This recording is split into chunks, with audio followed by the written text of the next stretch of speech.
Au sport, les deux grandes stations de ski de la région se préparent à ouvrir leurs pistes dans les prochains jours. Et Zachary, comment se passent les derniers préparatifs? Eh bien, au Mont Vidéo de Barrault, c'est vraiment une grosse mise en marche. Les équipes sont pratiquement 24 heures sur 24 sur la montagne.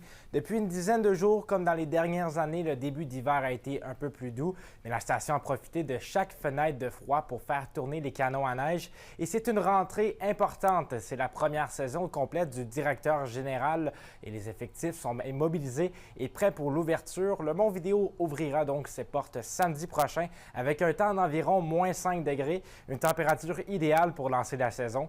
Et voici comment le directeur des opérations au Mont Vidéo, Médéric Lemanski, me décrivait l'évaluation du terrain. Ouais, c'était très particulier parce qu'il y a neigé beaucoup de la neige naturelle, mais malheureusement, nous, c'est ça qui nous empêche aussi de faire de la neige artificielle. Les températures n'étaient pas assez basses et le taux d'humidité était trop haut. Mais là, ces derniers jours, on a eu un moins 25 avec vraiment un taux d'humidité très faible et ça nous a permis de faire vraiment beaucoup de neige artificielle, ce qui nous permet d'ouvrir la station en fin de semaine. Du côté de Rouyn-Noranda, le Mont Canasta est prêt également?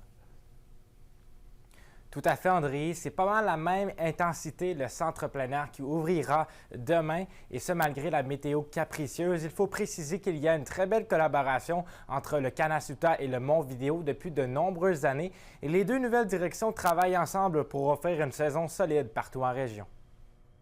En fait, avec le Mont Vidéo, j'ai appelé, moi, hier, le directeur général, M. Lafrenière, pour justement là, faire un premier contact. Comme lui, comme moi, on est arrivé en poste là, récemment. Et je pense que c'est important de le faire pour avoir justement deux stations de ski régionales qui sont disponibles, qui vont permettre d'offrir aussi du ski de qualité aux gens de l'Abitibi-Témiscamingue. En terminant, on s'attend à plusieurs projets spéciaux pour le Mont Vidéo qui célèbre ses 60 ans. On invite la population à suivre la programmation. Et quant au Mont Canasuta, les billets journaliers seront offerts à moindre coût ce week-end. Eh bien, bonne saison, Zachary. Merci beaucoup.